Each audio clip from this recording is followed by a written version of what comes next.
યોગશાળ ટીકા યોગેન્દ્ર દેવની રચના બહિરાત્મા અંતરાત્મા અને પરમાત્માની ચર્ચા ચાલી તો બહિરાત્મા શું માને છે તો એક લીટીમાં જવાબ કે બહિરાત્મા પરને પોતાના માને છે. બધું કોઈ પણ પરની અંદર શું શું લીધું? દ્રવ્ય કર્મ, ભાવ કર્મ અને નો કર્મ. દ્રવ્ય કર્મ એટલે 8 પ્રકારના કર્મ, નો કર્મ એટલે શરીર આદિ સંયોગો અને ભાવ કર્મ એટલે રાગ દ્વેષ મોહ આદિ પરિણામ. આ બધું હું નથી, એ મારું સાચું સ્વરૂપ નથી અને બહિરાત્મા આ બધાને પોતાનું માને છે. એ એની ભૂલ છે, મિથ્યાત્વ છે, એનું નામ બહિરાત્મા. બરાબર. હવે કાલે સર્વઘાતીય સ્પર્ધકો અને દેશઘાતી સ્પર્ધકની કર્મની વાત થઈ, ઘાતી અઘાતી કર્મની અંદર. બરાબર. હવે અઘાતી કર્મની અંદર આયુષ્ય કર્મના ઉદયથી નરક, તિર્યંશ, મનુષ્ય અને દેવ એ 4 પ્રકારે આત્મા શરીરોમાં બંદીવાન બનીને રહે છે. આ કેદખાનાને આત્માનું ઘર માનવું તે મિથ્યાત્વ છે. નામ કર્મના ઉદયથી શરીરની સુંદર, અસુંદર, નિરોગી, સરોગી, બળવાન, નિર્બળ આદિ અનેક અવસ્થાઓ થાય છે નામ કર્મની. તેમને આત્મા માનવો તે મિથ્યા છે. ગોત્ર કર્મના ઉદયથી નીચ અને ઊંચ કુળવાળો કહેવાય છે, તે કુળોને આત્મા માનવો તે મિથ્યા છે. વેદનીય કર્મના ઉદયથી સાતાકારી અથવા અસાતાકારી શરીરની અવસ્થા થાય છે, અથવા ધન, કુટુંબ, રાજ્ય, ભૂમિ, વાહન, ઘર આદિ બહારના સારા નરસા ચેતન કે અચેતન પદાર્થનો સંબંધ થાય છે, તેમને પોતાના માનવા તે મિથ્યા છે. આ બધા અઘાતી કર્મ સંબંધી. પેલા ઘાતી કર્મની વાત કરી હતી. બરાબર. બહિરાત્મા અજ્ઞાનથી કર્મજનિત દશાઓમાં પોતાપણું માનીને, કર્મજનિત જે દશાઓ થાય સંયોગિક અને પારિણામિક ભાવમાં, તો બંનેમાં પોતાપણું માને એ એની વિપરીતતા છે. કર્મજનિત દશાઓમાં પોતાપણું માનીને પોતાના આત્માના સાચા સ્વભાવને ભૂલીને કદી પણ નિર્વાણનો લાભ પામી શકતો નથી. નિર્વાણ એટલે મોક્ષની પ્રાપ્તિ માટે સૌથી પ્રથમ વાત પોતાનું સાચું સ્વરૂપ સમજવું પડે અને નક્કી કરવી પડે. 2 વાત. પોતાનું સ્વરૂપ, મોક્ષ પોતાનું કરવું છે તો પોતાનું સ્વરૂપ સમજવું એ પ્રાથમિક જરૂરિયાત, પાયાની જરૂરિયાત. બરાબર. કર્મજનિત દશાઓમાં બહિરાત્મા અજ્ઞાનથી પોતાપણું માનીને પોતાના આત્માના સાચા સ્વભાવને ભૂલીને કદી પણ નિર્વાણનો લાભ પામી શકતો નથી. નિરંતર શુભ અશુભ કર્મ બાંધીને એક ગતિમાંથી બીજીમાં, બીજીમાંથી ત્રીજીમાં એ રીતે અનાદિકાળથી ભ્રમણ કરતો રહ્યો છે. જો કોઈ સાધુ કે ગ્રહસ્થનું ચારિત્ર પાળે અને એને પણ આત્માનો સ્વભાવ જાણી લે તથા હું સાધુ છું, હું શ્રાવક છું એમ અહંકાર કરે તો તે પણ બહિરાત્મા છે. બાહ્ય ચારિત્ર પાળ, જૈન ધર્મની આમનાય અનુસાર પાળ, કોઈ પણ પ્રકારના દોષ વગર પાળ, છતાં એમાં પોતાપણું માને તો એ બહિરાત્મા છે. બરાબર. જો કે જ્ઞાની ધર્માત્મા શ્રાવક અને સાધુનું આચરણ પાડે છે તો પણ તેને વિભાવ જાણે છે, આત્માનો સ્વભાવ જાણતા નથી. ઓપડો વાત. જ્ઞાની ધર્માત્મા જીવ શ્રાવકનું અથવા સાધુનું આચરણ પાડે છે તો એને વિભાવ જાણે છે, સ્વભાવની. આ આચરણ પણ છોડવાનું છે. એ આચરણ રાખીને મોક્ષ નહીં થાય. બરાબર. ખ્યાલ આવે છે? તેને આત્માનો સ્વભાવ જાણતા નથી. પરમ શુદ્ધોપયોગ ભાવરૂપ જ આત્મા છે. શુક્લ જ્ઞાન કે જે સાધુનો હોય છે તે પરમ શુદ્ધોપયોગ નથી, કેમ કે 10મા ગુણસ્થાન સુધી તો મોહનો ઉદય મળેલો હોય છે. હવે શુક્લ ધ્યાનની શરૂઆત 8મા ગુણસ્થાનથી થાય. શુક્લ ધ્યાનના 4 ભેદ છે. 8, 9, 10ની અંદર પહેલો ભેદ, 11, 12માં બીજો ભેદ, 13માં ત્રીજો ભેદ અને અયોગ કેવલીમાં ચોથો. એ પ્રમાણે શુક્લ ધ્યાન હોય અને સિદ્ધ અવસ્થામાં ધ્યાનનો અભાવ. બરાબર. તો કે એ 8મા ગુણસ્થાનમાં શુક્લ ધ્યાન છે પણ પરમ શુદ્ધોપયોગ નથી. કેમ કે 10મા ગુણસ્થાન સુધી તો કર્મના ઉદયના અંશો ઉદયમાં આવે છે, એટલે મોહનીય કર્મના. 10મા ગુણસ્થાન સુધી તો મોહનો ઉદય મળેલો છે. 11મા 12મામાં અજ્ઞાન છે, પૂર્ણ જ્ઞાન નથી, ત્યાં કર્મનો કશાય નથી. 11મા 12મા ગુણસ્થાનમાં કશાયનો સર્વથા અભાવ, ચારિત્ર સંપૂર્ણ પણ જ્ઞાન અપૂર્ણ. બરાબર. માટે એને એ અપૂર્ણ જ્ઞાન નથી. તેથી આ અપરમ શુદ્ધોપયોગને પણ આત્માનો સ્વભાવ માનવો મિથ્યા છે. તો 8, 9, 10, 11, 12 આદિ ગુણસ્થાનોમાં થવાવાળા પોતાના શુદ્ધ પરિણામ પૂરેપૂરા નથી, સંપૂર્ણ શુદ્ધ નથી, થોડીક ખામી છે. 13મા ગુણસ્થાને પૂર્ણ, 13મું ગુણસ્થાન અર્હત ભગવાનનું, કેવલી ભગવાનનું. મારી વાત અહીં સમજવી છે. હજુ પોઈન્ટ મારો કહેવાનો બાકી રહ્યો. 14 ગુણસ્થાન. હવે જો પોઈન્ટ બાકી રહ્યો મારો પૂરો સાંભળો વાત, શું ફરથી બોલું છું. 8, 9, 10, 11 અને 12 ગુણસ્થાનની અંદર જે શુદ્ધોપયોગ છે તે શુદ્ધોપયોગ સંપૂર્ણ નથી.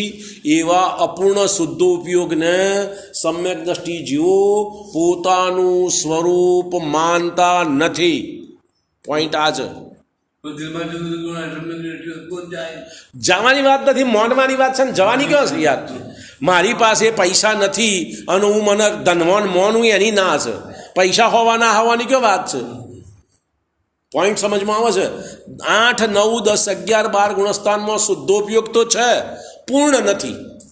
તો અપૂર્ણ શુદ્ધોપયોગને, અધૂરા શુદ્ધોપયોગને આત્માનું સ્વરૂપ જ્ઞાની જીવો માનતા નથી.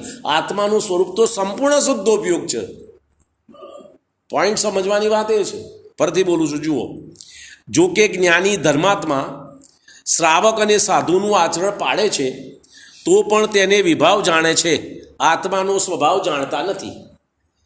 પરમ શુદ્ધોપયોગ ભાવરૂપ જ આત્મા છે. પરમ શુદ્ધોપયોગ શુક્લ ધ્યાન કે જે સાધુનો હોય છે તે પરમ શુદ્ધોપયોગ નથી, અપૂર્ણ શુદ્ધોપયોગ છે. બરાબર? કેમ કે 10મા ગુણસ્થાન સુધી તો મોહનો સદભાવ છે, મોહનો ઉદય હોય છે. 11મા 12મામાં અજ્ઞાનનો જ્ઞાન પૂર્ણ નથી, પૂર્ણ જ્ઞાન નથી. તેથી આ 8, 9, 10, 11 અને 12 ગુણસ્થાનમાં અપરમ શુદ્ધોપયોગ, પરમ શુદ્ધોપયોગની અપૂર્ણ શુદ્ધોપયોગ આત્માનો સ્વભાવ માનવો તે મિથ્યા છે. મારી વાત એમ છે કે મારે તમારી પાસે 1 લાખ રૂપિયા લેવાના છે અને તમે મને લાખ રૂપિયા આલો અને કહો 5 ઓછા છે, હું લઉં ના લઉં એ જુદી વાત, પણ 1 લાખ પૂરા નથી એમ વાત છે. હું એને 1 લાખ પૂરા માનું તો દોષ, લેવા ના લેવાની વાત જ નથી. એ તો તમારો વ્યવહાર જેમ હોય એમ લેવાનો હોય તો લો, ના લેવાનો તો ના લો. અહીં સાચું સમજવાની વાત છે. પોઈન્ટ સમજમાં આવે છે. તો આ 12 ગુણસ્થાન સુધી શુદ્ધોપયોગ પૂર્ણ નથી. માટે એવા અપૂર્ણ શુદ્ધોપયોગને જ્ઞાની ધર્માત્મા જીવો પરમ શુદ્ધોપયોગ આત્માનું સ્વરૂપ માનતા નથી. અને જો એ અધૂરી અવસ્થાના આત્માનું સ્વરૂપ માને તો આગળની અવસ્થા પ્રાપ્ત કરવાનો પુરુષાર્થ ના રહે. પોઈન્ટ એમ સમજવાનો છે. મેં પૂરું થઈ ગયું મારું કામ, તો પછી તમે મને લાખ રૂપિયાના બદલે 90,000 આલ્યા, હું કહું પૂરા થઈ ગયા, તો મારે તમારી પાસે ઉઘરાણી કરવાની ક્યાં રહી ઉઘરાણી કરવાની? ઉઘરાણી તો ક્યારે કરવું? મોનું કો અધૂરા આલ્યા છે તો આ જીવો પુરુષાર્થ આગળનો કેમ ચાલુ રહે? હજુ પૂર્ણતા નથી. તો જો એને પૂર્ણતા માની લે તો આગળનો પુરુષાર્થ ના રહે. પોઈન્ટ સમજમાં આવે છે? બરોબર? શ્રી સમયસારમાં કહ્યું છે. અહીંયા સુધીની વાત આપણે કાલે થઈ હતી. હવે આગળ કહે છે, જેનામાં પરમાણુ માત્ર પણ થોડુંક પણ અજ્ઞાન સંબંધી રાગભાવ છે કે પરદ્રવ્ય અથવા પ્રભાવ આત્મા છે, તે શ્રુતકેવડી સમાન ઘણા શાસ્ત્રોનું જ્ઞાતા હોય તો પણ તે આત્માને ઓળખતો નથી, તેથી બહિરાત્મા છે. સમયસાર એટલે કોણ? કુનકુંદાચાર્ય. સમયસારના રચયિતા કુનકુંદાચાર્ય.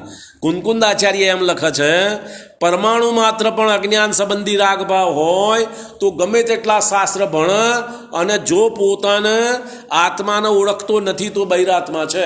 ઓછો શાસ્ત્ર પણ છે તો ચાલશે, આત્માનો ઓળખતો હોવો જોઈએ. આત્મા અનુભૂતિ મહત્વની છે. જરૂર પૂરતો શાસ્ત્ર તો ભણવો પડશે આત્મા અનુભૂતિ માટે. જે પાયાની વાત છે તો જાણવી પડશે.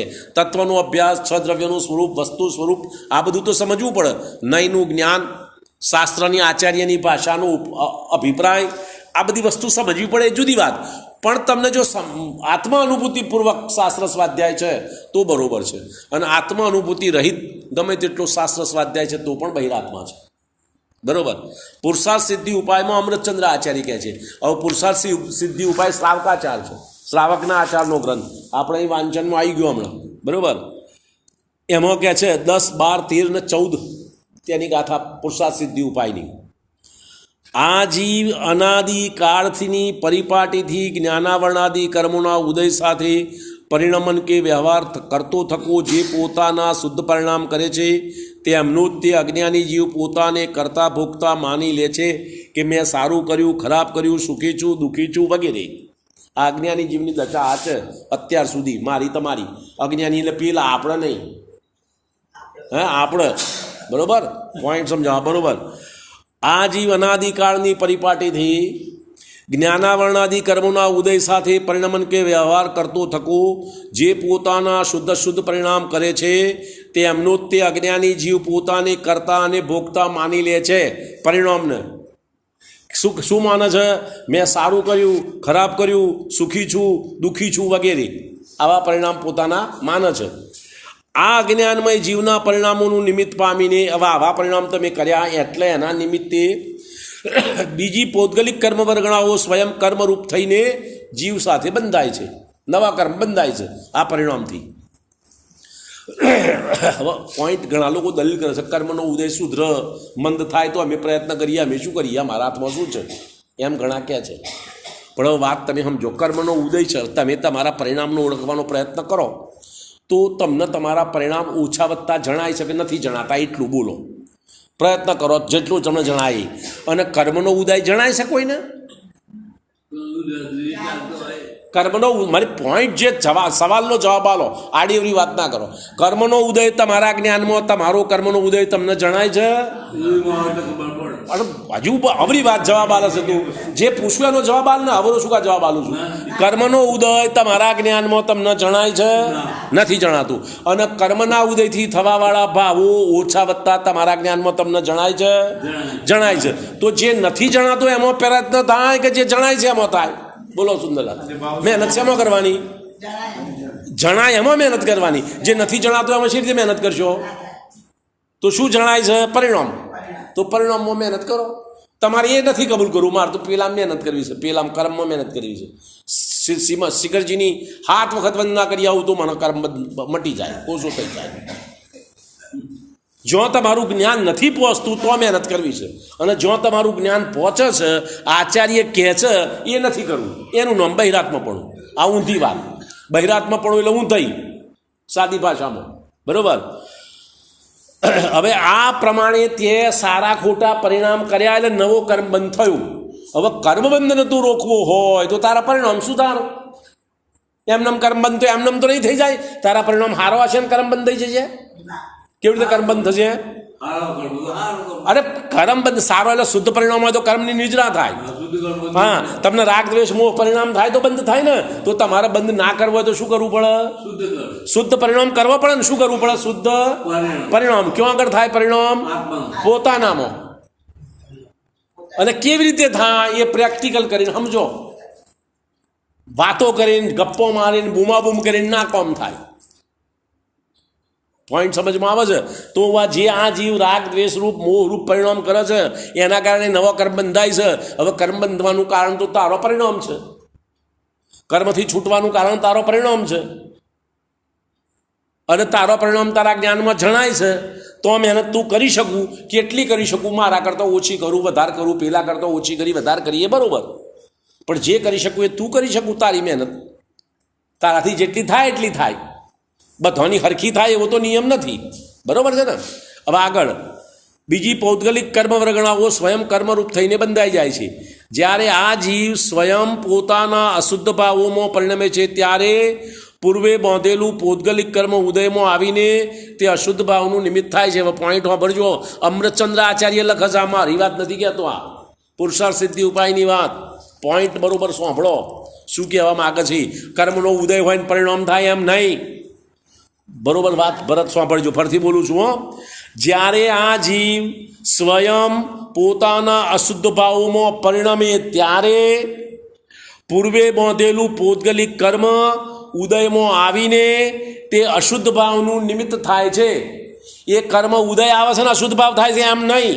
જુઓ સાંભળો. હે, હા, નિમિત્ત થાય છે. કર્મનો ઉદય આવ્યો તમને અશુદ્ધ ભાવ થાય એમ નહીં. જીવ પોતે સ્વયં પોતાની યોગ્યતાથી અશુદ્ધ ભાવ રૂપે પરિણમે ત્યારે પૂર્વ બાંધેલું કર્મ ઉદયમાં આવીને એ અશુદ્ધ ભાવમાં નિમિત્ત થાય છે. ન્યાય એમ છે, આપણે તો ભ્રમણા એવી વરગાડી છે અને એવી પકડ છે કે કર્મનો ઉદય હોય એવો પરિણામ થાય. અરે તારા પરિણામો એવો કર્મનો ઉદય થાય. નિયમ એમ છે, સત્ય એમ છે. 3 સમય પહેલો ઉદયાવલીમાં આવવા યોગ્ય કર્મ પરમાણુ કર્મ ઉદય તમારા વર્તમાન પરિણામના નિમિત્ત પામી એને અનુકૂળ સંક્રમિત થઈને ઉદયમાં આવે. કર્ણાન યોગનું શાસ્ત્ર વાંચો તો સમજ પડે. સમજો બરોબર. 3 ઉદયાવલીને 3 સમય પછી અત્યારે મારો પરિણામ તીવ્ર કશાયનો છે અને કર્મ બંધાયેલું છું, પુણ્યનું ઉદયમાં આવવા તૈયાર. પોઈન્ટ સમજો શું કહું છું સુંદરલાલ વાપરજો. મારો અત્યારે વર્તમાન પરિણામ તીવ્ર કશાયનો છે, બરાબર, અને પુણ્ય બાંધેલું છે મેં પૂર્વે, એ અત્યારે ઉદયમાં આવવા તૈયાર છે. પણ આ વર્તમાન પરિણામ પાપનો છે તો એના નિમિત્તે એ ઉદયમાં આવવાવાળું કર્મ પલટાઈ જાય પાપ રૂપે અને પાપ રૂપે ઉદયમાં આવે. અને જો મારા શુભ પરિણામ હોય, મંદ પરિણામ હોય તો પૂર્વે બાંધેલું પાપ કર્મ આ મંદ પરિણામની કેટલી તીવ્રતા જોર છે એ પ્રમાણે સંક્રમિત થઈને પુણ્ય રૂપે ફળ આપે. કોઈ પુણ્ય પાપ બાંધેલું કર્મ તમને ફળતું નથી, પરિણામ અનુસાર ફળે છે. અને એનો દાખલો આપણે આપીએ છીએ. અને ફરતી હે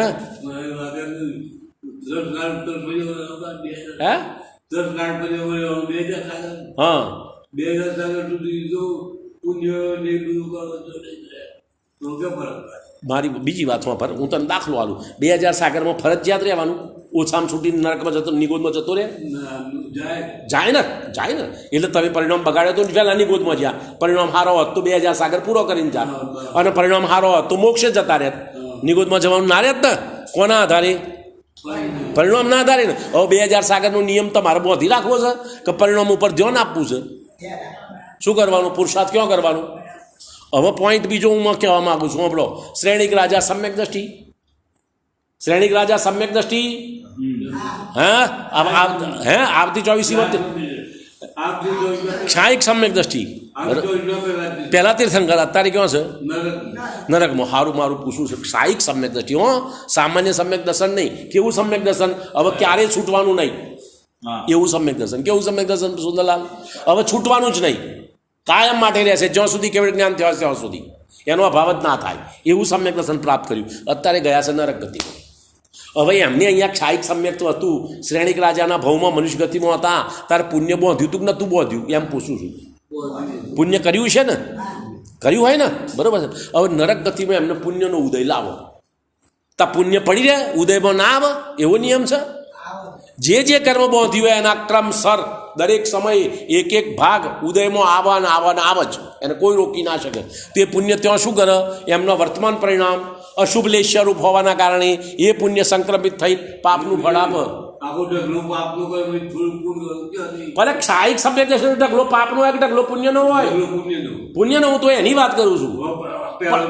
અરે પણ હજુ આની આ વાત કરે છે. ક્ષાયિક સમ્યક દર્શન થયું તો ક્ષાયિક સમ્યક દર્શન થતા પહેલો કર્મ બધા પાપ કર્મનો મંદ પડી જાય, પુણ્ય વધી જાય, પછી સમ્યક થાય. 5 લબ્ધિનું સ્વરૂપ હોભરો તો ખબર પડે. કરણ લબ્ધિ અને પ્રાયોગ્ય લબ્ધિમાં કર્મોની સ્થિતિ અંતઃકોડાકોડી સાગર થઈ જાય, સંક્રમિત થઈ જાય, બંધાપસરણ થાય, સ્થિતિ કાંડક ઘાત થાય, અનુભાગ કાંડક ઘાત થાય. આ બધું જીવના પરિણામથી થાય છે. કર્મોમાં, સત્તામાં રહેલા કર્મોમાં પછી સમ્યક્ત્વ થાય. ક્ષાયિક સમ્યક દ્રષ્ટિ જીવને પાપ બંધ વધારો હોય, પુણ્ય બંધ વધારો હોય. પુણ્ય બંધ વધારો હોય મને નરક ગતિમાં શ્રેણિક રાજાને પુણ્યનો ઉદય બતાવો. અરે પણ પુણ્ય તો છે કે નહીં સત્તામાં? પડ્યું છે ને તો ઉદયમાં આવ્યા વગર રે? અરે એવું ના, એ તમારી ભ્રમણા છે. જે ના ખોટી વાત. કર્મનો ઉદયનો કર્મના ઉદયનો નિયમ બતાવું સુંદરલાલ, સમજવાની વાત. જે તમે કર્મ આજે મોજું દાખલ તરીકે મેં અત્યારે પાપ કર્મ 10 વર્ષનું બાંધ્યું, બરોબર, એનું આ બાધાકાળ દાખલા તરીકે 10 કલાક છે, તો 10 કલાક પછી દરેક સમયે એનું એક અંશ ઉદયમાં આવે જ, કોઈ રોકી ના શકે. દરેક કર્મમાં એમ, ચાહે પુણ્ય કર્મ હોય, ચાહે પાપ કર્મ હોય, ચાહે જ્ઞાનાવરણ કર્મ હોય, ચાહે દર્શનાવરણ હોય, ચાહે મોહનીય હોય, ચાહે આયુ હોય, કોઈ પણ કર્મ હોય, દરેક સમયે એક અંશ નિયમથી ઉદયમાં આવે જ. આ એ તો હિન્દુ ધર્મવાળા કહે છે પહેલું પાપ ઉદયમાં આવે ને પછી પુણ્ય ઉદયમાં આવે ને પહેલું પુણ્ય ઉદયમાં આવે ને પછી પાપ ઉદયમાં આવે. એ જૈન ધર્મની વાત નથી. જૈન શાસ્ત્ર શું કહે છે તો પહેલાં સમજો. પોઈન્ટ એમ છે પુણ્ય પાપ બંને જેનો જેનો કાળ હોય એ કાળે કર્મ ઉદયમાં આવે જ. હવે આ તો શ્રેણિક રાજાનો દાખલો. હવે પેલા ભગવાનના સમોસણમાં પેલું દેડકો જતો હતો એની વાત કરીએ. હાથીના પગ જે ચકદાઈ ગયું. પેલા રાજા જતા હતા ને ભગવાનના સમોસણમાં દર્શન કરવા અને પેલો દેડકો સમોસણમાં જતું હતું તે હાથીના પગને જે ચકદાઈ ગયું તે દેવ થયું. પેલા પહોંચે પેલો દેવ વાળતો આગળ આવીને બેસી ગયો સમોસણમાં. કોણ? પેલો દેડકાનો જીવ. હવે દેડકાના જીવમાં શું ખાતો હતો? રોધેલું ખાતો હતો. શુદ્રજનનો ત્યાગ. માંસાહારી જીવ. દેડકો શું છે? તેને પાપ બાંધ્યું તું કે નતું બાંધ્યું? પાપ પથુક નતું હતું ને. હવે દેવગતિમાં મને પાપનો ઉદય બતાવો. અરે પછી અરે પાપનો કર્મ શું રીતે પૂરું થઈ જાય? એને નિર્જા કરી નાખી. એને ક્યાં નિર્જા થઈ ગઈ? અભાવ થઈ ગયો. પાપ કર્મનો ઉદય. તમે કર્મની વસ્તુ જ સમજતા નથી. કર્મની પરિસ્થિતિ શું છે, કર્મની સ્થિતિ શું છે, એના નિષેકો કેવા હોય, એના કેવી રીતે ઉદયમાં આવે, આ વસ્તુની કશી સમજતો છે નહીં. એમને ગપ્પો મારો છો. ના, એ વાત તમારી ખોટી છે. અરે મારી હજુ વાત સમજ. થોડું પણ ઉદયમાં બતાય. નરક ગતિમાં થોડું તો થોડું. અત્યારે શ્રેણિક રાજાને હવે શાહિક સમ્યક દ્રષ્ટિ છે તો એને પાપનો વધારે ઉદય હોય કે પુણ્યનો વધારે ઉદય હોય? હજુ પણ ઢગલો તમે કેવી રીતે માની લીધો? એ તો તમારે દલીલ કરો છો ને. મારા હું કહું છું શાહિક સમ્યક દ્રષ્ટિ શ્રેણિક રાજા, શાહિક સમ્યક દ્રષ્ટિ એને પાપનો ઢગલો હોય કે પુણ્યનો ઢગલો હોય? બરાબર પતી ગયું. હવે દેડકાની વાત. દેડકાને પાપનું ઢગલું કબૂલ. હવે દેવગતિમાં મને પાપનો ઉદય બતાવો. દેવગતિમાં તો મંદ કશાય હોય, શુભલેશિયા હોય, પાપનો ઉદય જ ના હોય. હજુ બરાબર હજુ પુણ્ય ઓછું ને પાપનો ઢગલો છે તો મને પાપનો ઉદય બતાવો. કેમ નથી આવતો? પાપ સંક્રમિત કેમ થયું? એના પરિણામના નિમિત્તે. મારા સમજાવવું એ છે આ તમે જે કંઈ પુણ્ય પાપ કર્મ બાંધો છો ને એની પાછળ ગોંડા થયા છો. એના ઉદયની કોઈ ગેરંટી નથી. તમે બાંધ્યું હોય પાપનો ઉદયમાં આવશે પુણ્ય અને બાંધ્યું છે પુણ્ય ઉદયમાં આવશે પાપ. કયા પરિણામ? કયા સમયના? વર્તમાન. સમજવાનું આ પોઈન્ટ સમજવો છે. કયા પરિણામ? વર્તમાન. હવે મારા પાપનો ઉદય છે મારે શું કરવાનું? વર્તમાન પરિણામ સાચવવાનો. કરો મહેનત. એનું નામ પુરુષાર્થ. હે તાર તો એના નાના પરિણામ નહીં મને સુધારી આલો. એમને કોણ સુધારી આલો? તારો પરિણામ સાચવ. વર્તમાન પરિણામ કયો પરિણામ? વર્તમાન. વર્તમાન પરિણામ. વર્તમાન પરિણામ ક્યાં થાય? મંદિરમાં, શિખરજીમાં, પૂજામાં. ક્યાં થાય? પોતાના આત્મામાં. પોતાના જ્ઞાનથી તમે રોજ જોવા જાણવાની પ્રેક્ટિસ કરો તો સમજાય. આજે કહું ને આજે તમને સમજમાં આવી જાય એવું નહીં બને. પણ નહીં સમજાય એવું એ નથી. ના સમજાય એવું હોય તો આચાર્ય ઉપદેશ ના કરત. હા પણ કયું પુણ્ય? 10 વખત તમને સમજાવ્યું તો એ તમારા મનમાંથી આ ભૂત જતું નથી. કયું પુણ્ય? જો એક સંસારિક પુણ્ય અને એક પુણ્યાનુબધી પુણ્ય, સાતિશય પુણ્ય. સાતિશય પુણ્ય હંમેશા આત્મલક્ષ્ય થાય. હા તો સાતિશય પુણ્ય પરંપરાએ મોક્ષનું કારણ. સંસારિક પુણ્ય મોક્ષનું કારણ નહીં. એ તો સંસારનું કારણ. એ તો કર્યા અને શું છે? સાતિશય પુણ્ય કેવી રીતે થાય? આત્મલક્ષ્ય, તત્વચિંતનથી, આત્મરુચિપૂર્વક. અને એને પરંપરાએ મોક્ષનું કારણ કયું છે? કોણ નાખે છે? એટલે તો અમે કહે છે પાપ પણ પુણ્ય પણ પાપ છે. આગળ એક ગાથા આવશે. સમજવાની વાત અહીંયા આગળ એ છે કે વર્તમાન પરિણામ તમારા માટે સૌથી મહત્વનો ટર્નિંગ પોઈન્ટ છે એમ સમજવાનું છે. વાત એ સમજવી છે. બાકી કોઈ તમારી પાસે ઉપાય નથી. મારા તમારા કોઈની પાસે. બોલો મહાવીર ભગવાનનો જીવ સિંહના ભાવમાં હતું. એ પહેલાં એને 363 પાખંડ મત ચલાયા. પાખંડ મત એટલે શું? મિથ્યા મત. પાખંડ મતનો શું અર્થ? મિથ્યા મત ને. કોને ચલાયા? મહાવીર ભગવાનના જીવે. મહાવીર ભગવાનના જીવે. મારીચી નહીં, બધા ભવોમાં. મારીચીમાં બીજા ભવોમાં થયું બધું. અને સિંહમાં ભવ સમ્યક દર્શન થયું. સમ્યક દર્શન શી રીતે થાય? અરે આત્મલક્ષ્ય. એ તો ક્ષાયિક સમ્યક દર્શન કેવલીના પાદભૂમિમાં. સમ્યક્ત્વ તો ગમે તે અવસ્થામાં થાય ને ગમે તો થાય ચારે ગતિમાં. તો સમ્યક્ત્વ થયું એને સમ્યક્ત્વ થયું કયા લક્ષ્ય થાય? આત્મલક્ષ્ય થાય. તો આત્મલક્ષ્ય જોયો, એમાં ઉપયોગ જોડ્યો, એમાં અનુભૂતિમાં આનંદ આવ્યો, વારંવાર એની રુચિ જાગી, તો એ વર્તમાન પરિણામના બળે બોંધેલો બધો પાપ ફરી ફરી સંક્રમિત થઈ થઈને પુણ્યરૂપે ઉદયમાં આવે. કોઈ પણ કર્મ તમે બોંધેલું તમારે ભોગવવું પડે એવો નિયમ નથી. ફક્ત એક જ વાત, વર્તમાન પરિણામનો તમને વિવેક હોય તો નથી ભોગવવા પડતા. અમારી પાર્શ્વનાથ ભગવાન છે, એમને નિકાચિત નિર્ધત કર્મનો ઉદય આવ્યો, પેલા કમઠને પેલા ઉપસર્ગ કર્યું, તે પાર્શ્વનાથ ભગવાને ભોગવટો કર્યો ભોગવટો? મારું પૂછો એટલો જવાબ આલો, વધારવાનો નથી મારે જવાબ આપવું. પાર્શ્વનાથ ભગવાને એ કર્મના ઉદયને ભોગવ્યા હોય તો કેવળ જ્ઞાન ના થાય? હા, તો ભોગવ્યા ના, તો કયો કર્મ ભોગવવો પડે? કોઈ કર્મ નહીં. નિકાચિત નિર્ધત કર્મ છે, ઉદયમાં આવવાની ગેરંટી, ભોગવવાની ગેરંટી નહીં. ભોગવવાનું તો તમારા પુરુષાર્થ ઉપર આધાર છે.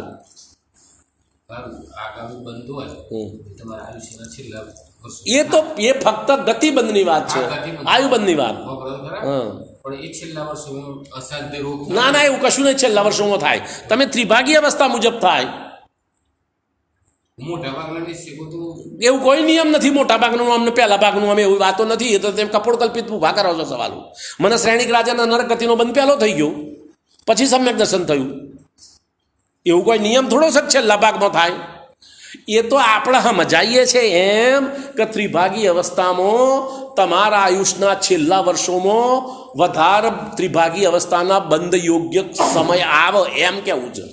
એટલે વધારે કાળજી ત્યાં રાખો એમ, અને ના રાખી શકો તો ના રાખી શકો, એને કોઈ શું કરે? કોક જીવને થાય તો, પણ તું કોક જીવને મને મારી વાત આપણે હું ધંધો કરું, મને નુકસાન થશે તો ધંધો જ ના કરું ને, પછી હું શું કા ધંધો કરું? તારે એ તો તું કહું છું ના રે. પેલા મુનિરાજના મોથા હગડી હરગાઈ છે અને કેવળ જ્ઞાન થાય છે. જો પરિણામ જેવો ના થયો, શું કા થતો? તારે નહીં થતો એનું બોનું કાઢવું છે કે થાય ના એમ કેવું છે? પોઈન્ટ બોલો. સુંદરલાલ સમજ પડે છે ને? પેલા મુનિરાજના 3 દાડા સુધી શિયાળ ફોલી ખાય છે, તો એ પરિણામ જળવાય છે કે નથી જળવાતો? આ તો પેલી સગડી વાળા સગડી પહેરાવે છે એમના સસરા. પણ એક મુનિરાજને, પેલા સુકૌશલ મુનિરાજને શિયાળમાં 3 દાડા સુધી ફોલી ખાય છે, એનો બચ્ચો ભેગો થઈને, બરોબર? તે એમનો પરિણામ જળવાય કે નહીં જળવાતો? તો બસ શું છે, જળવાય કે ના જળવાય? સારું, અસાધ્ય રોગ થાય છે તો જે ઉપસર્ગ કેવલી થાય, સાંભળ્યું છે ઉપસર્ગ કેવલી? અરે પણ આલે હું તને ઉપસર્ગ, અરે પણ મારી વાત અબજોમાં એક હોય. અરે આ બધા લાખો મુનિઓ ઉપસર્ગ કેવલી થાય. કેટલા લાખો મુનિઓ એક તીર્થંકરના કાળમાં, લાખો મુનિઓ ઉપસર્ગ કેવલી અંતકૃત જેવલી હતા. ઉપસર્ગ કેવલીની વાત કરું છું. પોઈન્ટ સાંભળો. ઉપસર્ગ કેવલી શું? સુંદરલાલ સમજજો. તિર્યંશકૃત, કર્મકૃત, દેવકૃત અને મનુષ્યકૃત, આ 4 પ્રકારનો ઉપસર્ગ. મનુષ્ય તમારા ઉપર, મુનિ ઉપર ઉપસર્ગ કરે. તિર્યંચો, સિંહ, વાઘ વગેરે ઉપસર્ગ કરે. દેવો ઉપસર્ગ કરે. અને કોઈ કર્મને ઉદયથી કોઈ વિપરીત મહા રોગ આવી જાય અને ઉપસર્ગ થાય, એમાં કેવળ જ્ઞાનની પ્રાપ્તિ કરે, એમનો ઉપસર્ગ કેવલી. પાંડવોને એમના પેલા ભત્રીજાએ ધગધગતા લોખંડના દાગીના પહેરવાયા, એ મનુષ્યકૃત ઉપસર્ગ, અને એમાં કેવળ જ્ઞાનની પ્રાપ્તિ કરી. ના કરી?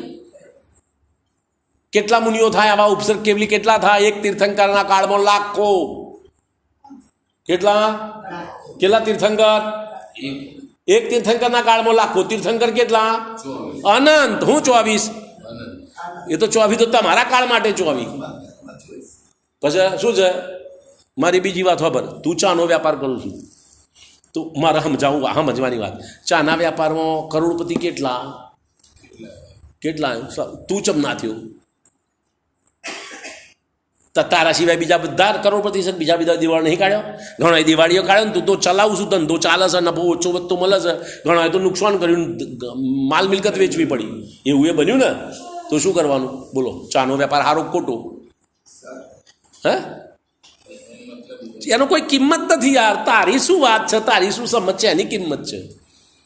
ચાના વેપારના શું, કે લાકડાના વેપારના શું, કે લોખંડના વેપારના શું, કે બીજો કોઈ વેપાર ગમે તે કરે, તારે જે ધંધો હોય, તારી શું યોગ્યતા છે એની મહત્વ, એના ઉપર ધ્યાન હાલ ને. ઊંધો ઉપયોગ ક્યાં લઈ જાઉં છું? શું છે? તારા વર્તમાન પરિણામને નિમિત્ત કરીને કર્મ ઉદય નવો બંધાય અને જૂનો ઉદયમાં આવે, બે કામ થાય વર્તમાન પરિણામ અનુસાર. અને વર્તમાન પરિણામ તારા જ્ઞાનનો વિષય બને છે. પુરુષાર્થ તું ત્યાં કરી શકું, કર્મ તારા જ્ઞાનનો વિષય બનતો નથી, એમાં તારા હાથમાં કશું છે નહીં. ક્યાં કરવાનું બંધ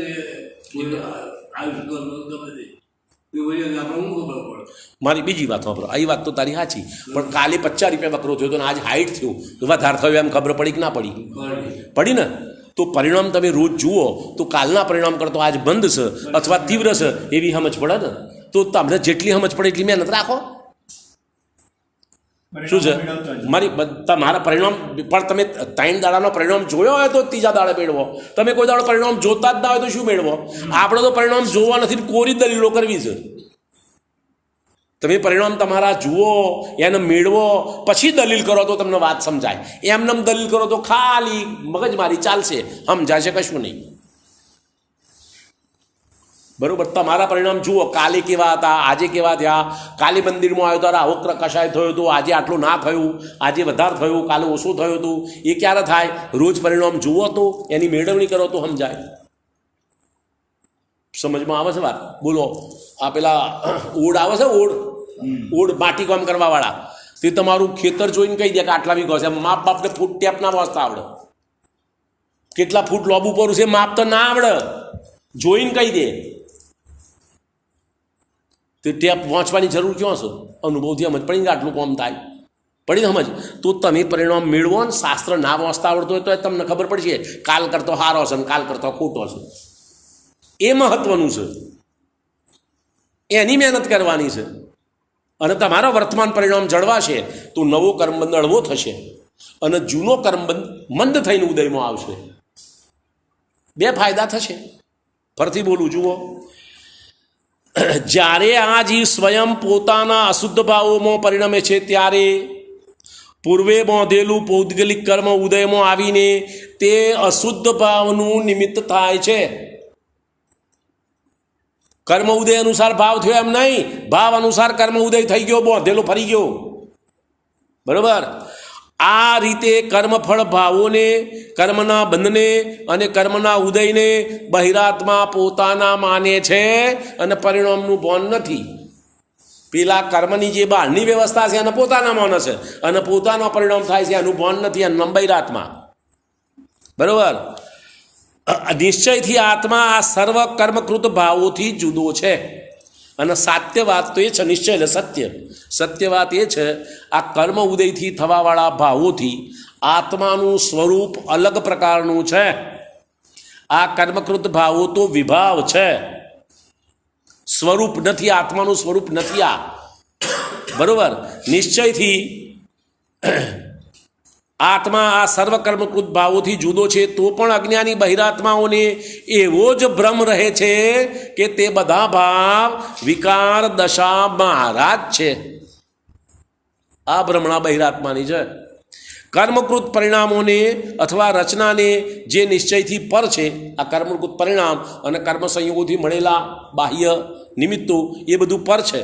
પોતાની સ્વાભાવિક પરિણતિ અથવા દશા માની લેવી તે સંસાર પરિભ્રમણનું બીજ છે. આ મિથ્યાત્વ. કોણ? આ કર્મના ઉદયને મારા, કર્મના ઉદયને મારો માનવો એ સંસારનું બીજ છે. કર્મ ઉદયથી થવાવાળા રાગ દ્વેષાદી પરિણામોને મારું સ્વરૂપ માનવું એ સંસાર પરિભ્રમણનું બીજ છે. તો હું કોણ છું કે આ ભાવોથી જુદો? આ ભાવો તો ટેમ્પરરી છે, કાયમી છે. અને હું કાયમી છું. તો જે કાયમી હું છું એમાં મારો ઉપયોગ જોડાય, એમાં મારું લક્ષ જાય અને આ ટેમ્પરરી ભાવો પરથી ઉપયોગ હટે, એનું નામ અંતરાત્માપણું. બરોબર? બહિરાત્મા અંધ મોહી બનીને સંસાર વનમાં ભટક્યા કરે છે. જ્ઞાનીએ પરને આત્મા ન માનવો જોઈએ.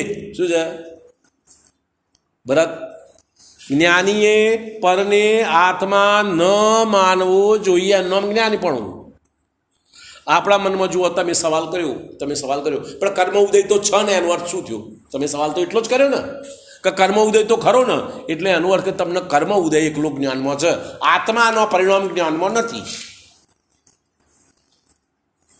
શું થયું? બોલો, હું તમને એક લાકડી મારું અને તમારા હાથ ભાગી જાય, બરાબર? તો તમે કોઈ લાકડી મારી એટલે હાથ ભાગી ગયો, તમને લાકડી દેખાય, પણ તમારા હાથની મજબૂતાઈ ઓછી છે એ ના દેખાય. અને પેલા વ્રજ સહનનવાળાને પેલું વજ્રનો ઘા કરતો એટલે હરકો નહીં પડતો, અને તમને એક લાકડી મારીને હાથ ભાગી ગયો. લાકડી મારીએ તો વાત સાચી, ના નથી કહેતો, પણ તમારા હાથની મજબૂતાઈ ઓછી છે એ ધ્યાનમાં આવે છે, એનો વિચાર નહીં કરવાનો. એ લક્ષ નથી કરતા. એ મારું તમને એમ કહેવું છે, કર્મનો ઉદય માનો છો તો તમારા પરિણામનું લક્ષ્ય નહીં કરવાનું. બે વાત છે કે એક છે? બે છે કે એક છે?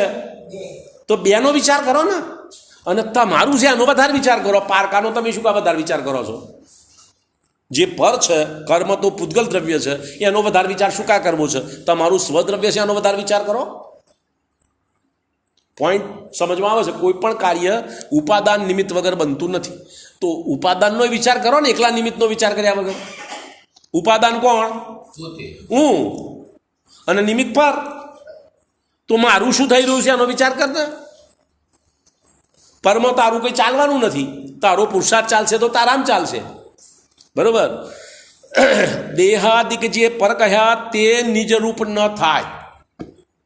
આચાર્ય ભગવંતોએ, સર્વજ્ઞ ભગવાને, તીર્થંકર ભગવાને શાસ્ત્રોની અંદર દેહાદિક સંયોગી પદાર્થોને જે પર કહ્યા છે એ ક્યારેય નિજરૂપ નહીં થાય. નિજરૂપ ન થાય એમ જાણીને જીવ તું નિજરૂપને નિજ જાણ એમ સમજ, અને અહીંથી લક્ષ છોડી તારા નિજ સ્વરૂપને, પોતાનું સ્વરૂપ જાણ, એની મહેનત કર.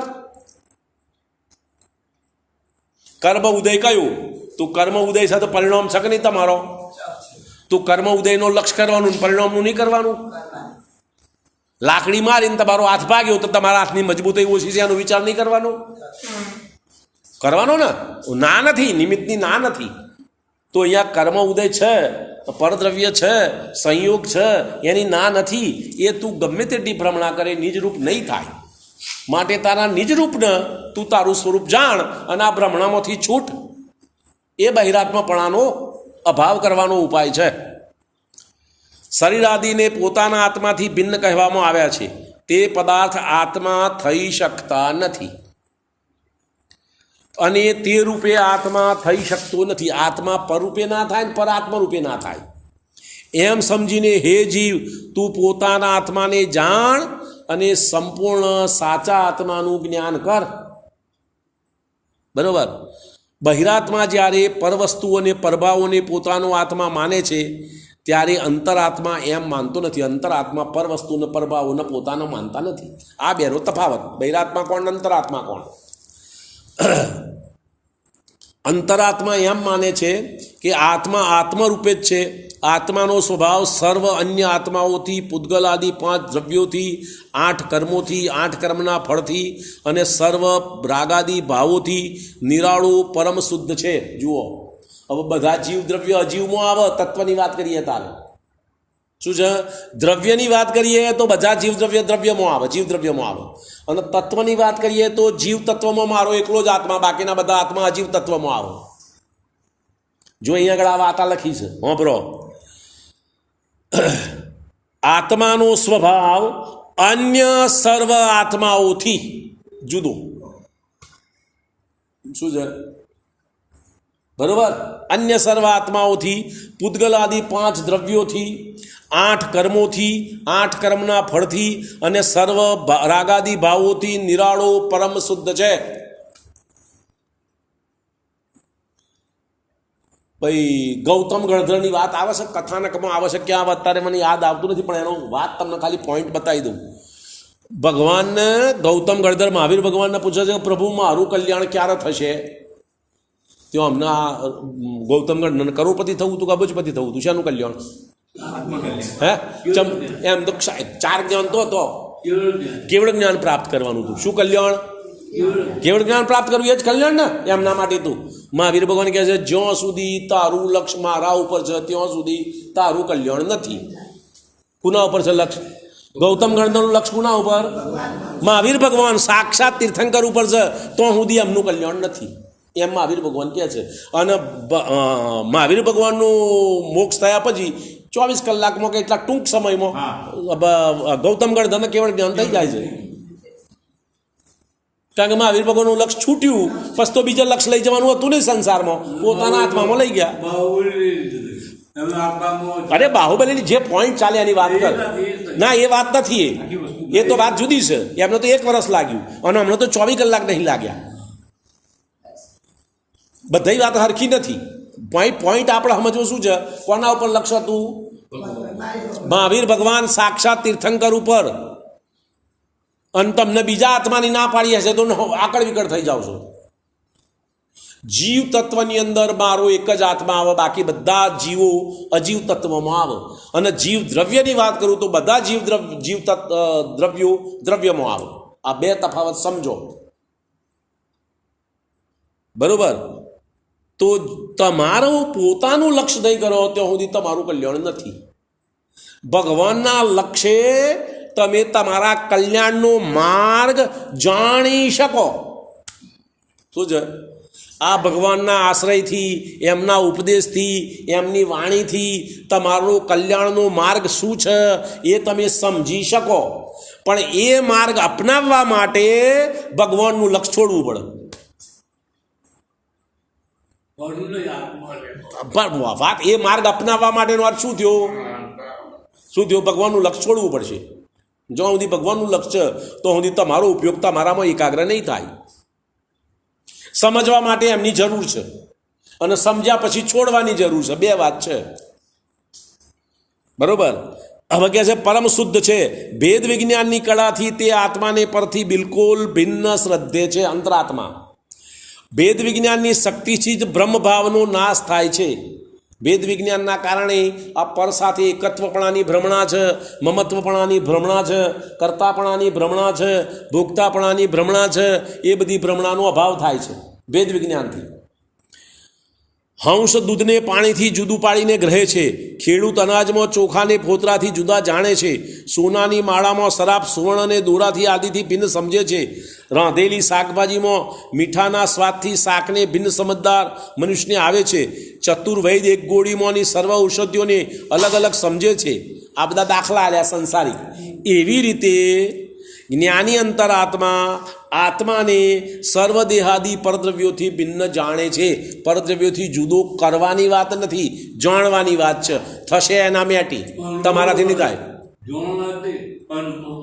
હે? અરે પણ જાણ પછી અનુભવ થાય. જાણ્યા પહેલા અનુભવ થાય તો પછી પહેલા જાણવાની વાત થવા દે, પછી અનુભવની વાત. અને જાણ્યા પછી એનો અભાવ એની મેળે થશે. તમારી ઉતાવળથી નહીં, તમારી મરજી પ્રમાણે નહીં થાય. આ દેહાદી સંયોગોનો અભાવ તમારી ઈચ્છા અનુસાર નહીં થાય, તમારા પરિણામ અનુસાર થશે. શું છે? બરાબર? મારી વાત સાંભળો. મોક્ષ વહેલા થઈ જવું છે, ના જવાય વહેલા. તીર્થંકર ભગવાન ઘણા તીર્થંકરો 1 અબજો વર્ષો સુધી તીર્થંકર કાળમાં રહે, તીર્થંકર પદમાં. ઘણા 10-20 વર્ષ રહે, ઘણા 1 અંતર્મૃતમાં મોક્ષ પામી જાય. તો પેલા દાખલા તરીકે ઋષભનાથ ભગવાન છે તો એમને 1 કોટી પૂર્વમાંથી કેટલા 84 લાખ. અરે શાંતિ રાખો બધા. 84 લાખ પૂર્વમાંથી 83 લાખ પૂર્વ સંસારમાં રહ્યા અને 1 લાખ પૂર્વમાં 1000 વર્ષની અંદર લગભગ 1200 વર્ષમાં એમને કેવળ જ્ઞાન થઈ ગયું. તો 1 લાખ પૂર્વ સુધી તીર્થંકર તરીકે રહ્યા. એમને મોક્ષ જલ્દી ના થયું અને મહાવીર ભગવાનના 20 વર્ષમાં થઈ ગયો. ભલે ભરતી વાત તીર્થંકરની વાત ચાલશે. ભરત તીર્થંકર છે તો તીર્થંકરની વાત ચાલવા દે ને. સરખામણી તીર્થંકર હાથે થાય.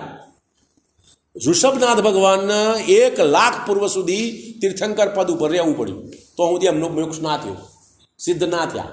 અને મહાવીર ભગવાનને 32 વર્ષે કેવળ જ્ઞાન થયું અને 72 વર્ષે મોક્ષ થઈ ગયો.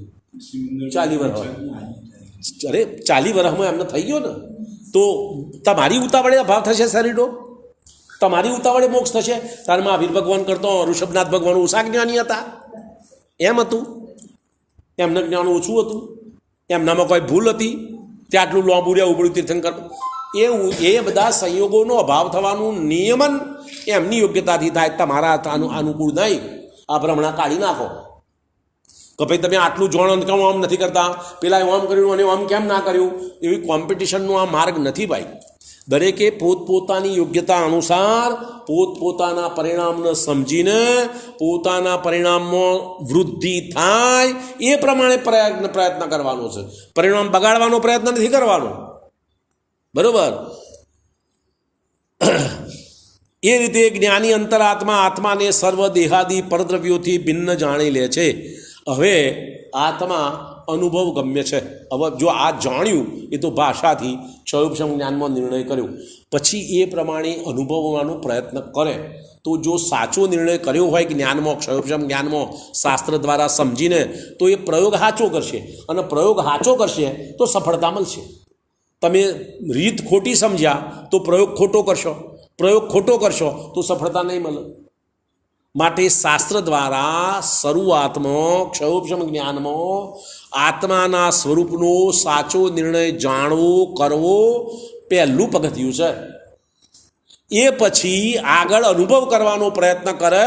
આ સાચો નિર્ણય કર્યો હોય તો એ અનુભવ કરવાનો પ્રયત્ન કરે. એમાં કોઈક જીવને 6 મહિનામાં થાય, કોઈને 12 મહિનામાં થાય, કોઈને 5-50 વર્ષે થાય, કોઈને 1-2 ભવે થાય. દરેકની પોતપોતાની યોગ્યતા અનુસાર. એમાં ઓછા વત્તાની ઝડપ ગડપની વાત આવતી નથી. બરાબર. સમય થઈ ગયો છે, આગળની વાત કરો.